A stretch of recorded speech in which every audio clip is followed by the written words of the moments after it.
Haleluya. Ndagira ngo dusangire ijambo ry'Imana.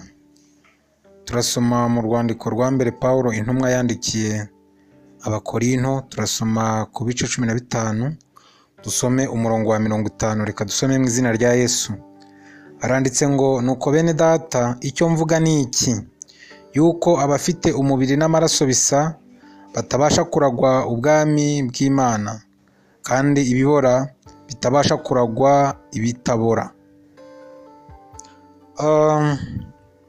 Tumaze iminsi tuganira hejuru y'ubwami bw'Imana. Ku munsi wa mbere twaganiriye ku ngingo yitwa kwihana. Umunsi wa kabiri tuganira ku bwami bw'Imana no gukiranuka. Hano twabonye ko Imana igomba gushyirwa mu mwanya wa mbere, ubwami bw'Imana aribwo bwa mbere. Ku munsi wa gatatu twavuze ku mfunguzo zo mu bwami bw'Imana. Ku munsi wa kane tuvuga kwicisha bugufi. Ku munsi wa gatanu twavuze kwezwa. Uyu munsi tugiye kuvuga ku murage. Turaza rero kuvuga ko ubwami bwo mu ijuru ari umurage w'abizera, umurage w'abantu b'Imana, umurage w'abakorera Imana. Dusomye amagambo avuga ngo,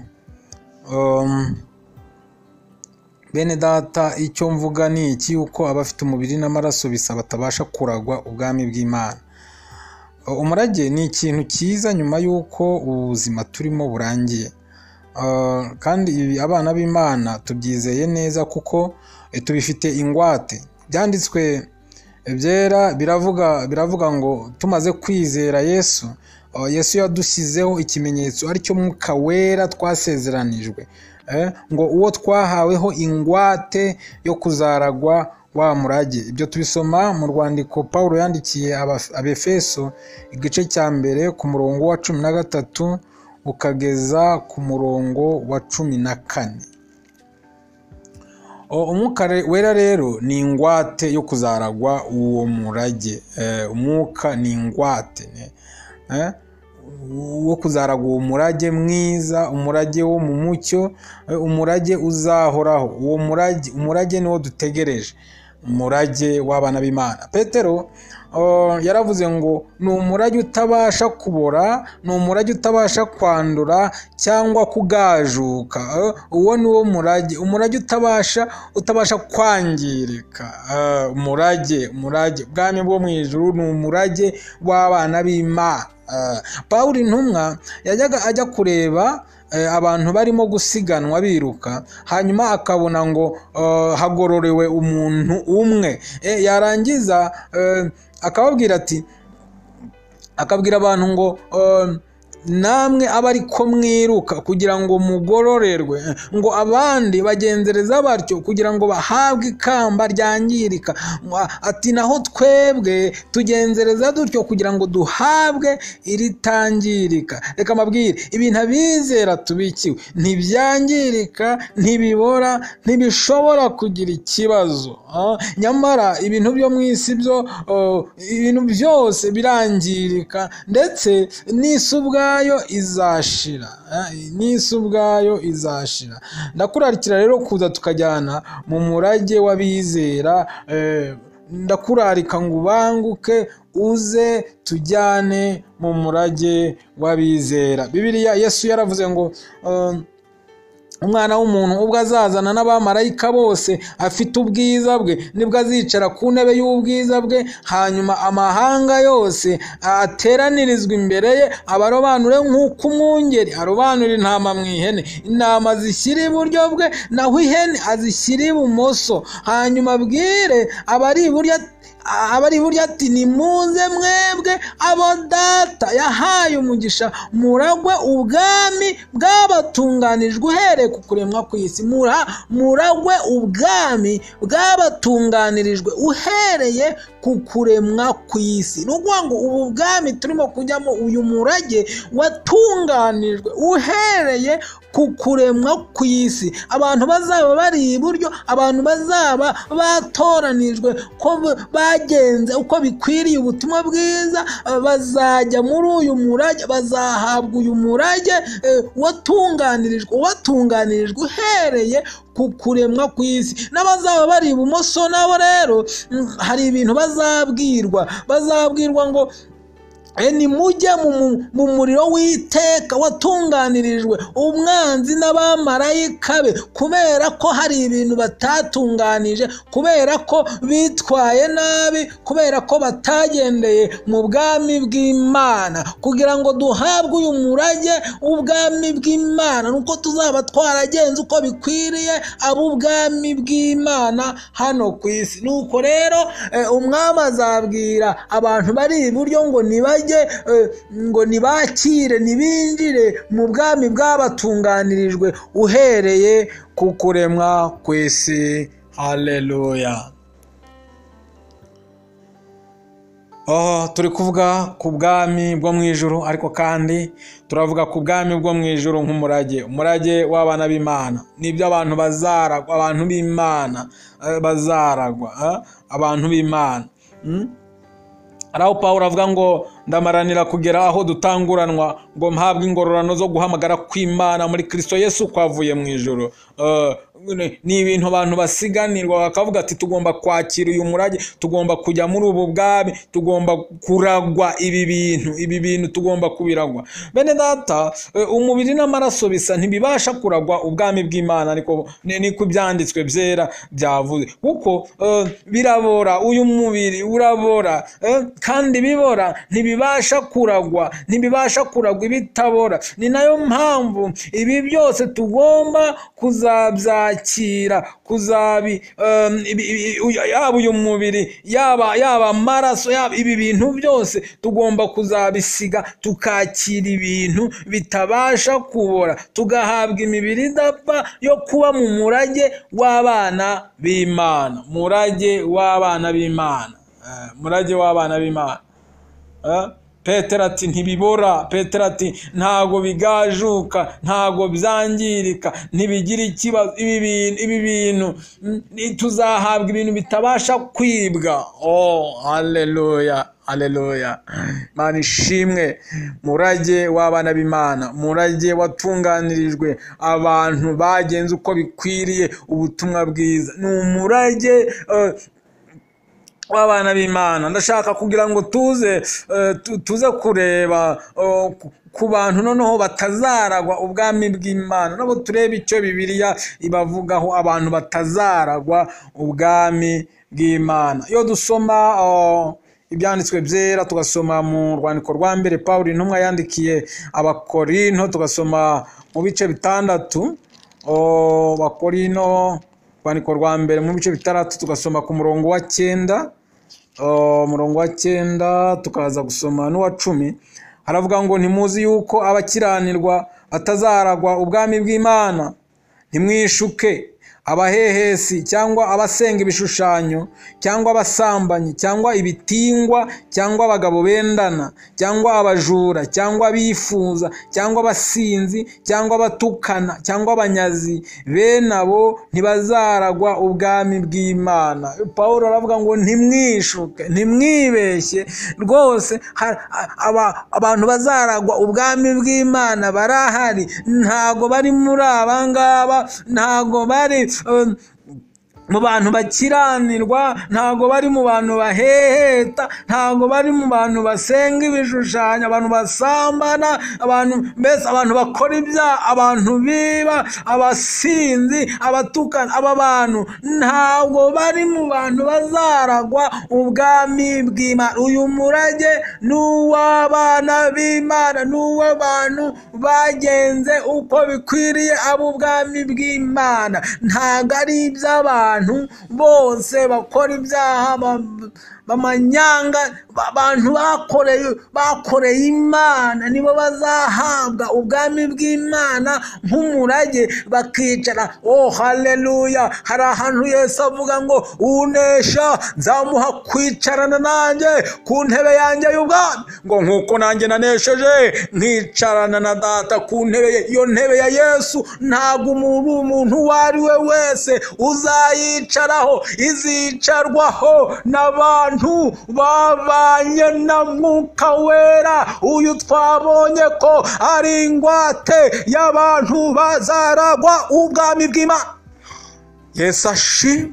Mwene data, ndashaka kugira ngo nkurarike, kugira ngo utazabura kuri ibi byiza, kugira ngo utazabura kuri uyu munezero, ahantu Yesu azongera kunywa ku mbuto z'imizabibu, asangira n'abigishwa be bwa nyuma. Mubyibuka yaravuze ngo ndababwira ukuri ko ntazongera kurya ku mbuto z'imizabibu, ntaricarana namwe kugeraho muzasohorera mu bwami bwa Data. Nicyo gihe rero Yesu azatwakira mu bwami bwe, hanyuma yongere kurya ku mbuto z'imizabibu. Mwene data, hariho ubwami twategure, ubwami bw'umurage. Nyuma y'uko iyi mibiri ibora, nyuma y'uko ibi byangirika birangiye, hanyuma ya byose tuzaragwa ubwami bwo mu ijuru, tuzaragwa ubwami bw'Imana, tuzaba mu gihugu cyo mu ijuru, tuzabana n'Imana, tuzagubwa neza. Nuko bene data, icyo mvuga ni iki? Yuko abafite umubiri n'amaraso bisa batabasha kuragwa ubwami bw'Imana. Birasaba kwimuka ukava mu by'umubiri gusa, ukava mu by'amaraso gusa, ukareba n'ibintu by'umwuka, ukareba n'ibintu byera, kugira ngo uzaragwe ubwami bw'Imana, ubwami bwo mu ijuru. Tuzaragwa ubwami bwo mu ijuru. Hari indirimbo imwe igimfasha yo mu ndirimbo z'agakiza ivuga ngo igihugu cyiza kiradutegereje mu ijuru, ngo kizicarwamo n'abatowe na Yesu. Akavuga ngo kandi iminsi turimo ni kwihita n'ingoga. Akavuga ngo wihangana ni uzaragwa icyo gihugu. Kuri rofure yaho bakavuga ngo dore ubwami bw'Imana buregereje, buri hafi, ngo mutima wanjye b'amaso utungane ibihe byose, dore ubwami bw'Imana buri hafi. Yesu ashimwe. Ngo kandi byanditswe nabyo bivuga ko Yesu aza vuba, kandi ubwazagaragarira ku bicu. Haleluya, haleluya, azabo. Reka babwire, Yesu agiye kugaruka kugira ngo atujyane mu bwami, tube mu bwami bw'Imana, kugira ngo tubane nawe ahantu tutazongera kurira, ahantu tutazongera kuboroga. Niko Bibiliya ivuga. Oh haleluya! Yohana arimo yerekwa, ari mu kirwa k'Ipatimo, yarahageze, arabibona. Hanyuma ku murongo wa 4 w'igice cya 21 hari ahantu niho yavuze ngo izahanagura amarira yose ku maso yabo, kandi urupfu ntiruzabaho ukundi, kandi umuborogo cyangwa gutaka cyangwa kuribwa ntibizabaho ukundi, kuko ibya mbere bishize. Yicara kuri ya ntebe iravuga iti dore byose ndabindura bishya. Kandi umuborogo, kandi gutaka, kandi indwara, kandi gupfa, kandi gupfuja, kandi kwambara ubusa, kandi kubura akazi, kandi ibibazo, kandi ibintu byose ntibizaba bigihari, kuko ibintu bizaba byahindutse bisha. Tugiye mu murage w'abana b'Imana. Ndagira ngo nkukumbuze mwene data, ukunde kandi wishimire kuzabana n'abana b'Imana, kuzakira uyu murage. Paulo aravuga ngo turabaraganwa na Kristo. Haleluya, ngo turabaraganwa na Kristo. Umurage w'abana b'Imana. Mwene data, ndagira ngo mbigukumbuze ibintu abana b'Imana babikiwe. Nitubasha kubivuga n'akanwa ngo bikunde, ariko tuzi ko hari igihe tuzabivuga neza. Bibiliya iravuga ngo n'iby'amaso atigeze kubona, ibintu amatwi atigeze kumva, ni ibintu bizaba bitangaje tuzahabwa mu bwami bw'Imana. Turimo kugenda dusiganwa, turimo kwihuta, dushaka dusingira ikintu icyo Kristo yadufatiye. Paulo aravuga ngo bene data, ngo sinibwira ko maze kugifata rwose ngo kimwe cyo ngo nsiga ibiri inyuma ngasingira ibiri imbere, siga ibibi, siga ibyaha, nkasingira ibiri imbere, kuko hari ubwami bwatunganirijwe abana b'Imana ngomba kwakira. Pawulo we yajyaga bikunda akumva yanakwigendera, ariko kubw'ubutumwa bwiza akavuga ati cyiza cyaba ari kubera mwebwe kugira ngo mbabwire ubu butumwa bwiza, ariko reka mbabwire umurage w'abana b'Imana n'uwo kwifuzwa na buri wese. Tuzagubwa neza, tuzaba amahoro. Reka nkubwire mwene data, Yesu yaduteguriye ibyiza, Yesu yaduteguriye umunezero mu bwami bwe. Ubwami bwo mu ijuru ni umurage w'abana b'Imana, ubwami bwo mu ijuru ni umurage. Hari ahantu Bibiliya ivuga muri kiriya gice cya 21 cya Yohana, abantu biriva ngo ariko abanyabyaha n'abatizera n'abakora ibizira n'abicanyi n'abasambanyi n'abarozi n'abasenga ibishushanyo ngo n'abanyabinyoma bose umugabane wabo uzaba mu nyanja yaka umuriro n'amazuku, ariyo rupfu rwa kabiri. Reka nkubwire, ibi ni ibyago bizaba ku bantu bazaba batagiye kuraga ubwami, bazaba batagiye muri uyu mugabane w'abana b'Imana, bazaba batagiye kuragwa. Ibi ni ibyago bizababaho, bazajugunywa mu nyanja yaka umuriro n'amazuku. Ndimo kubabwira bene data kugira ngo mubyumve kandi mubyiteho. N'akaga gakomeye ku bantu batazaragwa ubu bwami, ku bantu batazicarana na Kristo ku ntebe. Ndagira ngo nkukumbuze kandi nkubwire inama kugira ngo wizere mwene data. Reka nkubwire, izere imbere n'akaga, imura umwanzi Satani, ujye wibuka iteka yaciriweho kandi niryo uzacirwaho nutamwanga ngo uze tujyane kuraga ubu bwami, ngo wange ibi byaha byatuma abantu bataraga ubwami bw'Imana. Ndakurarika, ndakwinginga mwene data kugira ngo utazabura ku murage w'abana b'Imana, utazabura kuraganwa na Kristo, umurage w'abana b'Imana. Igihugu kiza cyo mu ijuru nicyo twateguriwe, nicyo tuzabamo abana b'Imana. Abana b'Imana tuzakibamo kandi tuzanezerwa kandi tuzishima kandi tuzaba amahoro.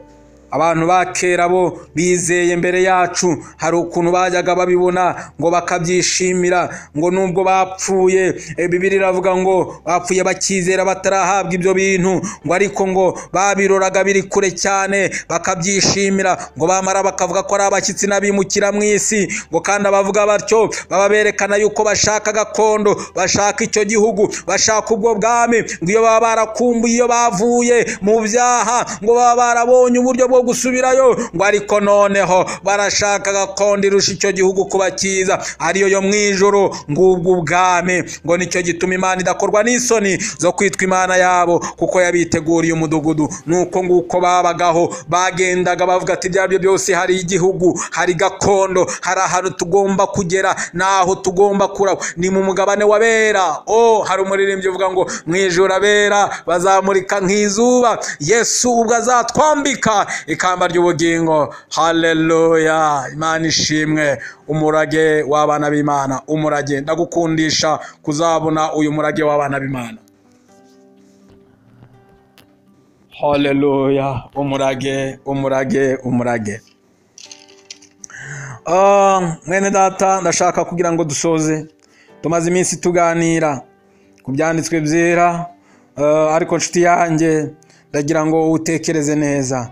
Hari ikintu ushobora kuba warakuye muri izi nyigisho tumaze icyumweru twiga, ariko kandi kuri uyu munsi twaba dusoje tuvuga ngo umurage w'abana b'Imana.